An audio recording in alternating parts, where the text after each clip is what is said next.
जय श्री कृष्ण।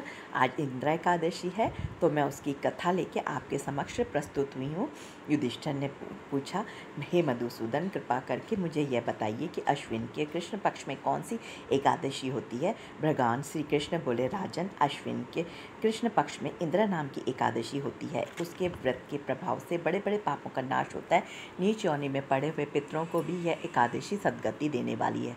राजन, पूर्व काल की बात है, सतयुग में इंद्रसेन नाम से विख्यात राजकुमार थे जो महिष्मती पुरी के राजा होकर धर्मपूर्वक प्रजा का पालन करने लगे। उनका यश सब और फैल चुका था। राजा इंद्रसेन भगवान विष्णु की भक्ति में तत्पर हो गोविंद के मोक्षदायक नामों का जप करते हुए समय व्यतीत करते थे और विधि पूर्वक अध्यात्म तत्व के चिंतन में संलग्न रहते थे। एक दिन राजा राजसभा में सुखपूर्वक बैठे थे। इतने में देवर्षि नारद आकाश से उतरकर वहां आ पहुंचे। उन्हें आए देखकर राजा हाथ जोड़कर खड़े हो गए और विधि पूर्वक पूजन करके उन्हें आसन पर बिठाया।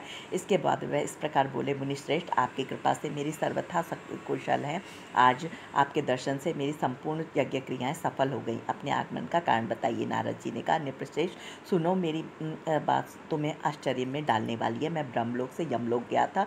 वहाँ पर धर्मराज ने भक्तिपूर्वक मेरी पूजा की। उस समय धर्मराज की सभा में मैंने तुम्हारे पिताजी को भी देखा। वह वृद्धभंग के दोष से वहाँ आए हुए थे। राजन, उन्होंने तुमसे कहने के लिए एक संदेश दिया है, उसे सुनो। उन्होंने कहा, बेटा, तुम मुझे एक इंद्रा एकादशी के व्रत का पुण्य देकर स्वर्ग में भेजो। उनका यह संदेश सुनकर मैं तुम्हारे पास आया हूँ। राजन, अपने पिता को स्वर्गलोक की प्राप्ति कराने के लिए इंद्रा एकादशी का व्रत करो। राजा ने पूछा, भगवान, कृपा करके इंद्रा एकादशी का व्रत बताइए। किस पक्ष में, किस तिथि को और किस विधि से यह व्रत करना चाहिए। नारद जी बोले, राजेंद्र, सुनो, मैं तुम्हें इस व्रत की शुभ कारक विधि बतलाता हूँ।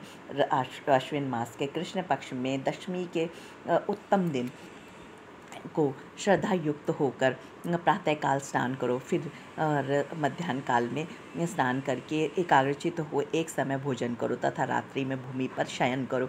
रात्रि के अंत में निर्मल प्रभात होने पर एकादशी के दिन दातुन करके मुँह धो। इसके बाद भक्तिभाव से निम्नांकित मंत्र पढ़ो। उपवास का नियम ग्रहण करो। अद्य स्थित्वा निराहार सर्वभोग विवर्जितः शौर्यो भोक्षये पुंडरीकाक्ष शरणम मे भवाच्युत।